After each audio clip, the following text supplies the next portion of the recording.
প্রিয় শিক্ষার্থীরা, ঘরে বসে কারিগরি শিক্ষা আজকের ক্লাসে সবাইকে স্বাগত। আমি আছি তোমাদের সাথে Mohammad Saiful Islam, instructor civil technology, Dhaka polytechnic institute. আজ আমি তোমাদের সামনে উপস্থিত হয়েছি স্ট্রাকচারাল মেকানিক্স চতুর্থ পর্বের সাবজেক্ট, এই স্ট্রাকচারাল মেকানিক্সের তৃতীয় অধ্যায়। আজকের টপিকস মোমেন্ট অফ ফোর্সেস বা বলের মোমেন্ট।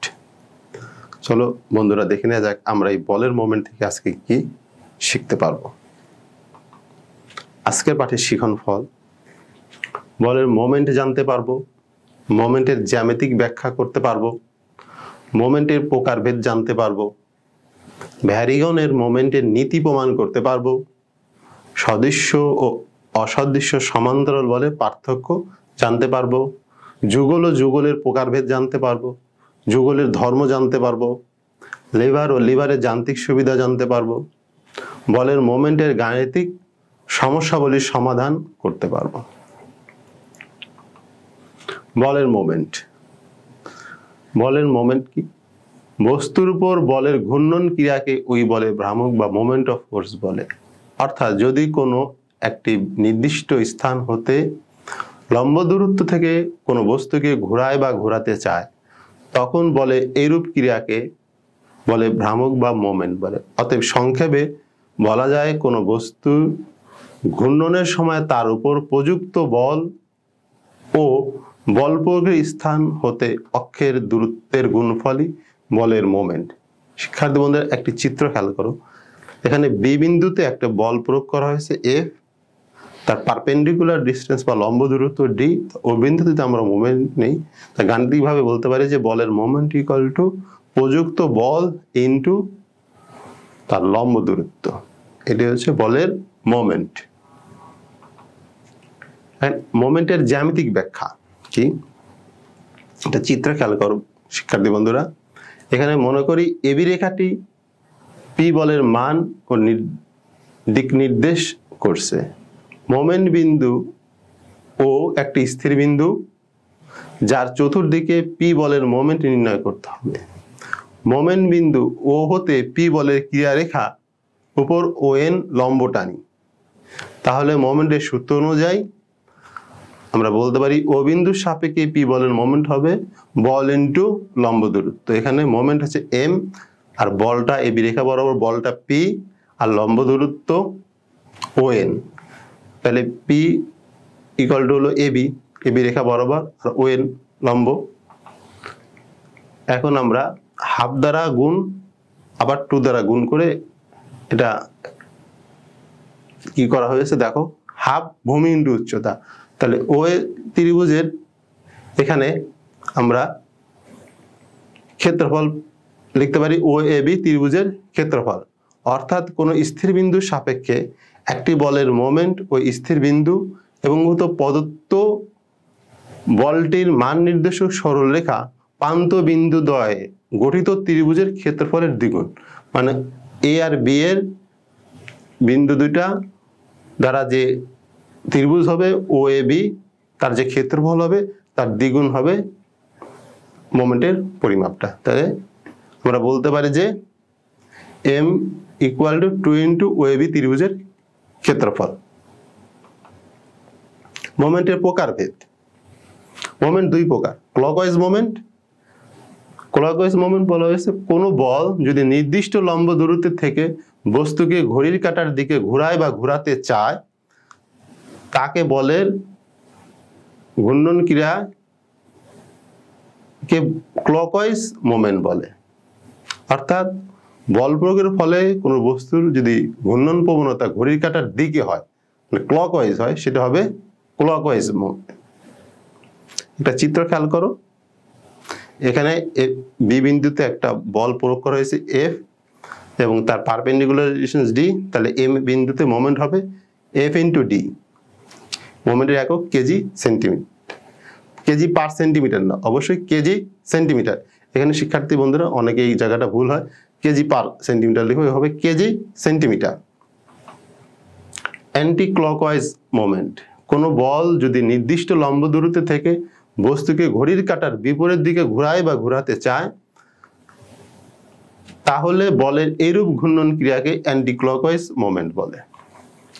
অর্থাৎ m equal to f into d, এখানে মাইনাস দ্বারা বোঝা যাচ্ছে নেগেটিভ মোমেন্ট, মোমেন্টের একক কেজি সেন্টিমিটার।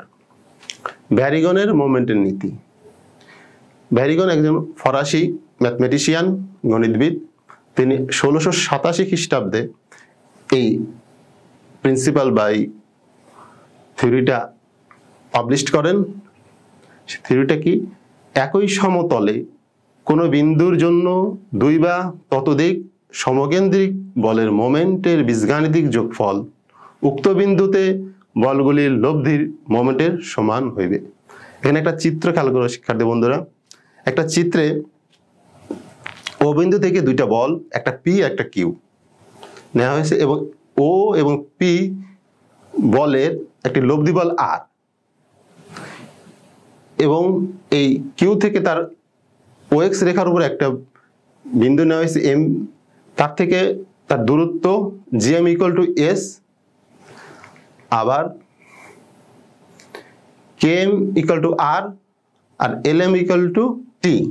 তার মানে আমরা কিউ বলের দূরত্ব কিউ ইন্টু এস, পি বলের দূরত্ব পি ইন্টু টি, আর আর বলের দূরত্ব ছোট স্মল লেটারের আর, আর ইন্টু আর।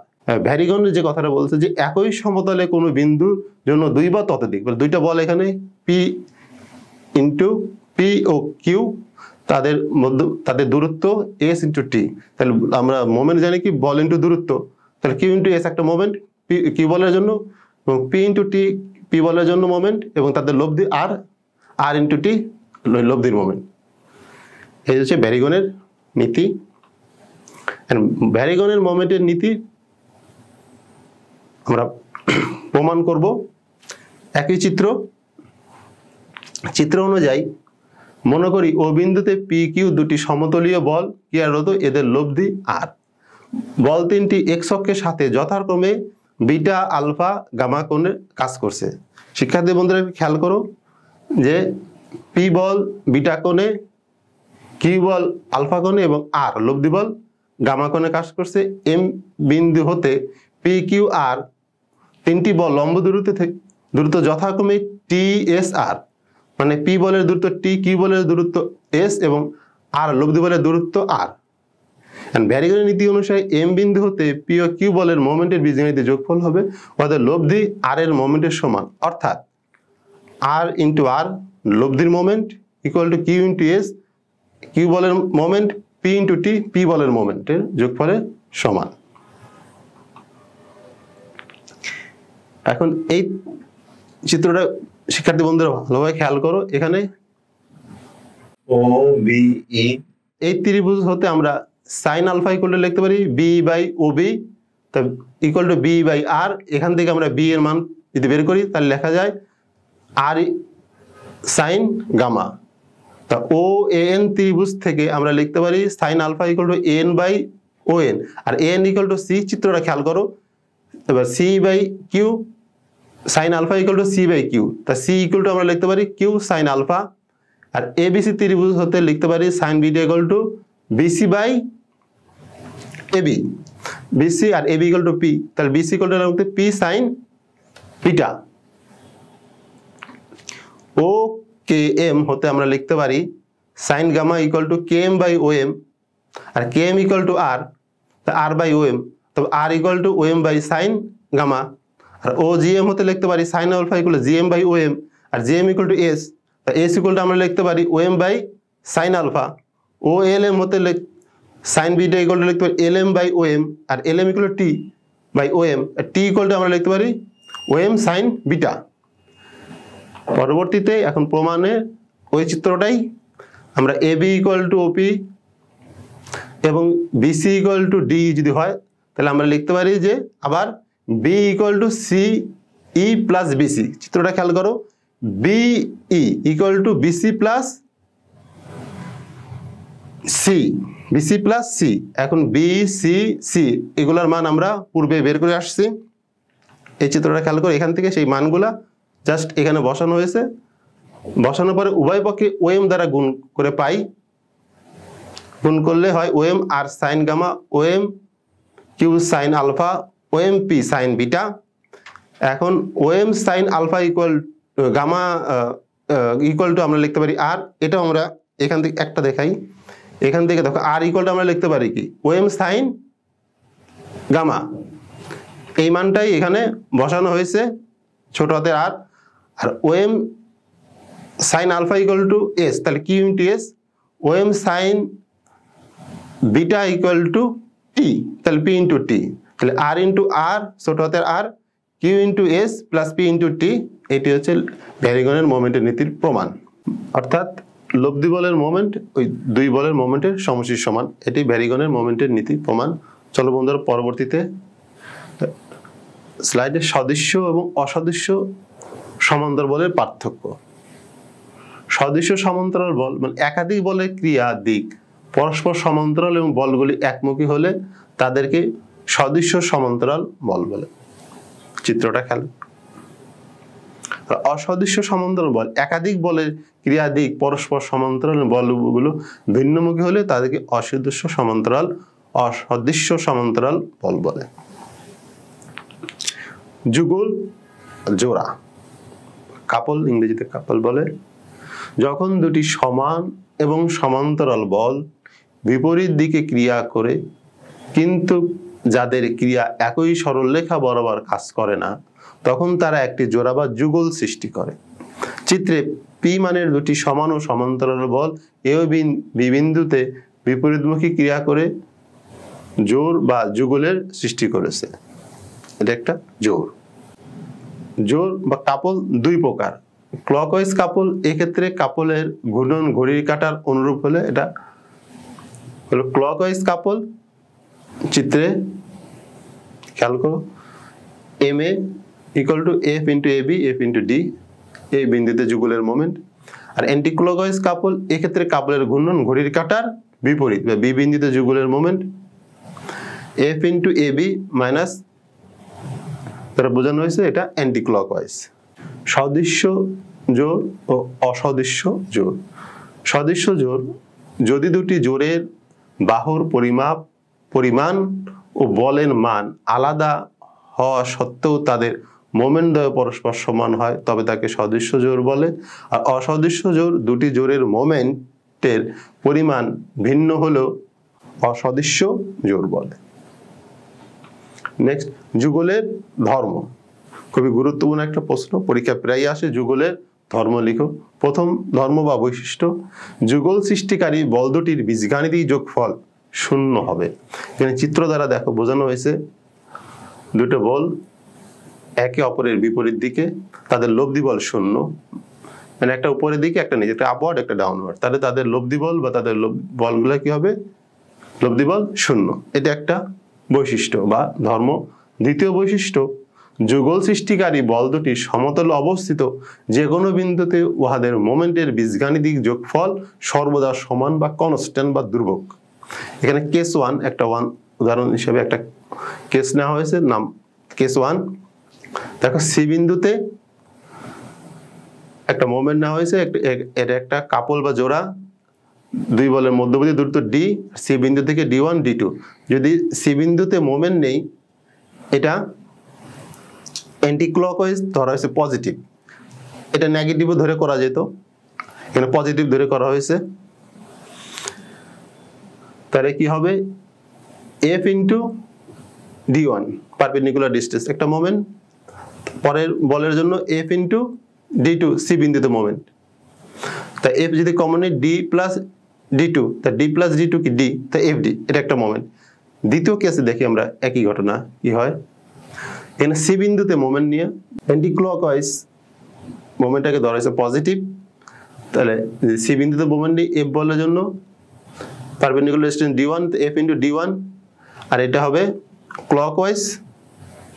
ক্লকওয়াইজটা হবে, যদি অ্যান্টি ক্লকওয়াইজ ধরছি পজিটিভ, তো ক্লকওয়াইজ হবে নেগেটিভ, তাহলে এফ ইন্টু ডি টু, তাহলে এফ কমন নিলে D one minus D two, তাহলে D one minus D two মানে কি ডি, দুই বলের মধ্যবর্তী দূরত্ব, তাহলে এফ ইন্টু ডিটি। তাহলে দেখো বন্ধুরা, কেস ওয়ান আর কেস টু, কেস ওয়ানে এফ ডি মোমেন্ট, কেস টুতে এফ ডি মোমেন্ট, মানে কনস্ট্যান্ট বা ধ্রুবক। এটা একটা দ্বিতীয় বৈশিষ্ট্য। তৃতীয় বৈশিষ্ট্য বলছে, কোনো অনড় বস্তুর উপর ক্রিয়ারত এবং একই সমতল অবস্থিত দুটি যুগলের মোমেন্ট সমান ও বিপরীত হলে তারা পরস্পর ভারসাম্য সৃষ্টি করে।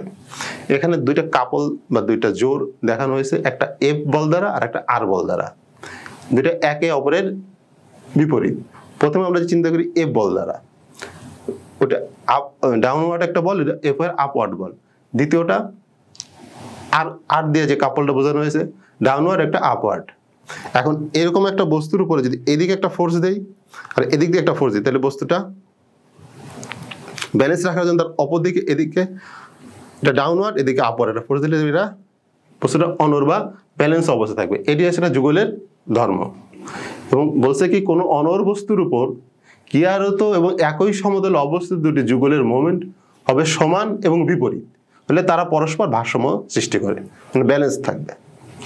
চতুর্থ বৈশিষ্ট্য, কোনো অনড় বস্তুর উপর একই সমতলে ক্রিয়াশীল যে কোনো সংখ্যক যুগল একটির মধ্যে যুগলের সমান এবং এই যুগলের মোমেন্ট প্রদত্ত যুগল সমূহের মোমেন্টের বীজগাণিতিক যোগফল সমান। এখানে একই সমতলে, একটা সমতলে যে কোনো সংখ্যক তিনটা যুগল দ্বারা বোঝানো হয়েছে, তিনটা যুগল নেওয়া হয়েছে এখানে, এবং এই যুগলগুলার মোমেন্ট হবে কি একটি যুগলের সমান, ইকুয়াল টু একটা মোমেন্ট দেখানো হয়েছে, এবং এই যুগলের মোমেন্ট হবে কি প্রদত্ত যে যুগল সমূহের মোমেন্টের বীজগাণিতিক যোগফলের সমান। মানে এই যুগলগুলার যে মোমেন্ট হবে ওই ইন্ডিভিজুয়াল যে মোমেন্ট তার মোমেন্টের বীজগাণিতিক যোগফল সমান। লিভার ও লিভারের যান্ত্রিক সুবিধা। লিভার কি? লিভার একটি শক্ত দণ্ডবিশেষ যা সরল যন্ত্র হিসেবে ব্যবহৃত হয়। লিভারের এক প্রান্তে বল প্রয়োগ করলে অন্য প্রান্তটি ভার তুলতে সক্ষম হয়। লিভারের যে প্রান্তে বল প্রয়োগ করা হয় তাকে বলবাহু বা এফোর্ট আর্ম, আর যে প্রান্তে ভার উত্তোলন করে তাকে বলে ভারবাহু বা লোড আর্ম। লিভার যে বিন্দুতে ঠ্যাস দিয়ে থাকে বা যে বিন্দুকে কেন্দ্র করে লিভারটি ঘোরে তাকে বলা হয় ফালক্রাম। লিভারের নীতি বা যান্ত্রিক সুবিধা। লিভারের নীতি বল ইন্টু বলবর্গ স্থান থেকে ফালক্রমের দূরত্ব, ভার ইন্টু ভার অবস্থান থেকে ফালক্রমের দূরত্ব, অর্থাৎ বল ইন্টু বলবাহুর দৈর্ঘ্য এফোটাম, ভার ইন্টু ভারবাহুর দৈর্ঘ্যের এফোটাম। এখানে চিত্র দ্বারা বোঝানো হয়েছে। যদি আমরা ওখানে মোমেন্ট নেই তাহলে P into D one equal to W into D two, অর্থাৎ যান্ত্রিক সুবিধা ভার বাই বল ইকুয়াল টু বলবাহুর দৈর্ঘ্য বাই ভারবাহুর দৈর্ঘ্য, W by P equal to D one by D two. যান্ত্রিক সুবিধা বৃদ্ধি করতে হলে বলবাহুর দৈর্ঘ্য মানে ডি ওয়ানের দৈর্ঘ্য বাড়াতে হবে আর ডি টুর দৈর্ঘ্য কমাতে হবে। যদি আমরা অল্প পরিমাণ লোড দিয়ে বেশি পরিমাণ ভার উত্তোলন করতে চাই তাহলে ডি ওয়ানের দৈর্ঘ্য বাড়াতে হবে এবং ডি টুর দৈর্ঘ্য কমাতে হবে। এটি হচ্ছে লিভারের যান্ত্রিক সুবিধা। দ্বিতীয় সমস্যা, চিত্রে ক্র্যাঙ্কটি পি কত হলে উহা সাম্য অবস্থায় থাকবে। এখানে বি বিন্দুর সাপেক্ষে একটা মোমেন্ট নেওয়া হয়েছে এবং সেটা মোমেন্টটা ক্লকওয়াইজ ধরছি পজিটিভ মোমেন্ট। তাহলে 100 কেজি তার পারপেন্ডিকুলার ডিস্টেন্স দেওয়া আছে 30 সেন্টিমিটার, আর পি তার পারপেন্ডিকুলার কোনো ডিস্টেন্স দেওয়া নেই, এটা বের করতে হবে। কিন্তু ওই কোণের মান দেওয়া আছে 50 ডিগ্রি আর বাহুর দৈর্ঘ্য দেওয়া আছে 15 সেন্টিমিটার। তাহলে ধরলাম আমরা ওইটা পারপেন্ডিকুলার ডিস্টেন্স হবে এক্স। তাহলে কিভাবে এক্সটা বের করা যায়? তাই এখানে লিখছি cos 50 degree equal to X by 15, মানে ভূমি বাই অতিভুজ। তাহলে আমরা ভূমি দরকার, তাই x equal to 15 cos 50 degree. তাই এখানে আমরা যদি বিভিন্ন মোমেন্ট নেই 100 ইন্টু তার perpendicular distance 30 centimetre, anticlockwise moment P into তার perpendicular distance X, X equal to 15 cos 50 degree. তাহলে এখান থেকে আমরা পি এর মান বের করতে পারবো। পি ইকুয়াল টু কত? 311.14 কেজি। তৃতীয় সমস্যা, এবিসি ক্র্যাঙ্কের উপর দুটি বল কাজ করছে। এই বিন্দুতে বল দুটির মোমেন্ট কত হলে কত এবং ক্র্যাঙ্কটি কোন দিকে ঘুরবে। এই ধরনের প্রবলেম পরীক্ষায় প্রায়ই আসে। দেখো এখানে 200 কেজি ওজন আর একটা 400 কেজি ওজন দেওয়া আছে। তাই আমরা এই বিন্দুতে মোমেন্ট নিছি, এটা ওই ক্লকওয়াইজ মোমেন্ট পজিটিভ ধরে করা হয়েছে। তো 200 কেজি যদি আমরা এই বিন্দুতে মোমেন্ট নিই, হরিজন্টাল ফোর্স 0 হবে, যেহেতু পারপেন্ডিকুলার ডিস্টেন্স নাই, তো vertical force W sine 45 degree, আর তার পারপেন্ডিকুলার ডিস্টেন্স 5 ইন্টু 2 7 সেন্টিমিটার। আর এন্টিক্লকওয়াইজ মোমেন্ট এটা এন্টিক্লকওয়াইজ ঘুরবে ঘড়ি কাঁটার বিপরীত দিকে। 400 ইন্টু তার পারপেন্ডিকুলার ডিস্টেন্স তার উলম্ব বল হবে 400 সাইন 60 ডিগ্রি। আর হরিজন্টাল ফোর্স এখানে 0, কারণ পারপেন্ডিকুলার ডিস্টেন্স নাই, এই বিন্দুতে মোমেন্ট নেওয়া হয়েছে। আর ওই উলম্ব বলের জন্য তার পারপেন্ডিকুলার ডিস্টেন্স 5 সেন্টিমিটার চিত্রে দেওয়া আছে। তাহলে আমরা এখানে ক্যালকুলেশন করে পাই মাইনাস 742.10 কেজি সেন্টিমিটার। মাইনাস চিহ্ন দ্বারা ইন্ডিকেট করে বলা হয়েছে ক্র্যাঙ্কটি কোন দিকে ঘুরবে। মাইনাস চিহ্ন মানে আমরা ধরছি ক্লকওয়াইজ পজিটিভ, তাহলে এটা মাইনাস আসছে মানে এটা অ্যান্টি ক্লকওয়াইজ, তাহলে ঘড়ির কাঁটার বিপরীত দিকে ঘুরবে। অ্যান্সার ঘড়ির কাঁটার বিপরীত দিকে ঘুরবে। আর মোমেন্ট কত? 742.10 কেজি সেন্টিমিটার। পাঠ মূল্যায়ন শিক্ষার্থী বন্ধুরা, আজকে আমরা ক্লাস শেষে কি জানতে পারলাম? বলের মোমেন্ট জানতে পারলাম, বলের মোমেন্টের জ্যামিতিক ব্যাখ্যা করতে পারলাম, মোমেন্টের প্রকারভেদ জানতে পারলাম, প্যারাগনের মোমেন্টের নীতি জানতে পারলাম, সদৃশ্য অসদৃশ্য বলের পার্থক্য জানতে পারলাম, যুগল ও যুগলের প্রকারভেদ জানতে পারলাম, যুগলের ধর্ম জানতে পারলাম, লিভার ও লিভারের যান্ত্রিক সুবিধা জানতে পারলাম, বলের মোমেন্টের গাণিতিক সমস্যাবলীর সমাধান করতে পারলাম। বাড়ির কাজ, বলের মোমেন্ট কি এবং বলের মোমেন্টের জ্যামিতিক ব্যাখ্যা করো, ভ্যারিগনের মোমেন্টের নীতি চিত্রসহ ব্যাখ্যা করো, বলের মোমেন্টের গাণিতিক সমস্যা অনুশীলন। শিক্ষার্থী বন্ধুরা, আশা করি আজকের ক্লাসটি সবাই উপভোগ করছো এবং পরবর্তী ক্লাসে সকলকে আমন্ত্রণ জানিয়ে আজকের মতো এখানে নিচ্ছি। আল্লাহ হাফেজ, সবাইকে ধন্যবাদ।